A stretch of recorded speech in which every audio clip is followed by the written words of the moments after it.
రాష్ట్ర ప్రభుత్వం ఇప్పటికే 90% వడ్లను కొనుగోలు చేసిందని, రైతు పండించిన ఆఖరి గింజను కూడా ప్రభుత్వం కొనుగోలు చేస్తుందని మంత్రి వివేక్ వెంకటస్వామి అన్నారు.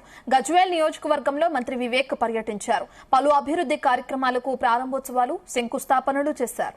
అర్హులైన కళ్యాణ లక్ష్మి లబ్దిదారులకు చెక్కులను పంపిణీ చేశారు.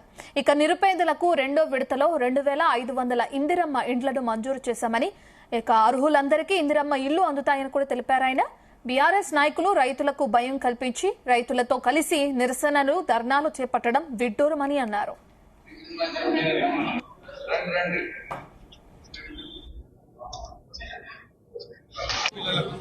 వాళ్ళకి అందరికీ కూడా ఫ్రీ భోజనం ఇచ్చే కార్యక్రమం కాంగ్రెస్ ప్రభుత్వం తీసుకోవడం జరిగింది.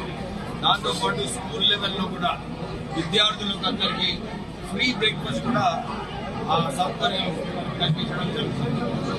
3500 ఇందిరమ్మ ఇల్లు ఆల్రెడీ శాంక్షన్ అయినాయి.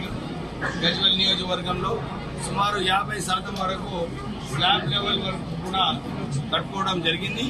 మళ్ళీ వచ్చే నెల ఇంకొక 2500 ఇల్లు ఇందిరమ్మ ఇళ్లలో శాంక్షన్ అవుతాయి.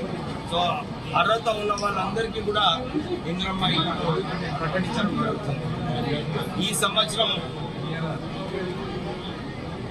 3,81,000 టన్నుల మెట్రిక్ టన్నుల ధాన్యం కొనుగోలు చేయడం జరిగింది. పోయిన సంవత్సరం కూడా 3 లక్షల సుమారు 80 లక్షల మెట్రిక్ టన్నుల ధాన్యం కొనుగోలు చేయడం జరిగింది. ఎక్కడ కూడా రాష్ట్ర ప్రభుత్వం ఆల్రెడీ మాటిచ్చింది. ఇంకొక 40,000 టన్నుల కొనుగోలు చేసే అవసరం ఉంది. ఇంకా 3-4 రోజులలో మొత్తం కూడా పూర్తి చేస్తుంది. టీఆర్ఎస్ నాయకులందరూ కూడా ఒక భయం, రైతులకు భయం కల్పించి వర్షాలు వస్తాయి మీరు ఆందోళన చేయాలని చెప్పి రైతులందరికీ కూడా